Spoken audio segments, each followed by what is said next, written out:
For installation on a top lock arm, the connector you will need is not installed.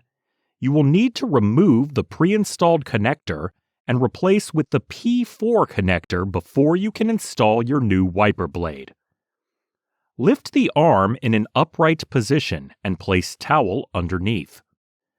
Remove the pre-installed connector by rotating the connector 180 degrees. Push down on the connector until it releases from the rivet pin.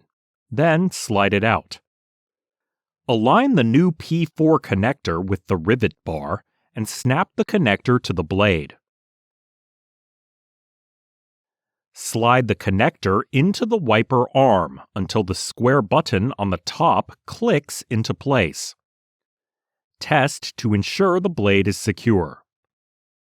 Place the arm gently back on the windshield and remove the towel. Never let the arm release directly onto the windshield, as this will cause damage. It's always a good idea to run a few test wipe cycles after installing your blades to ensure they are working properly. Lift the arm in an upright position and place towel underneath. Locate the button at the center of the arm connector area. Press the locking button and slide the wiper off away from the arm.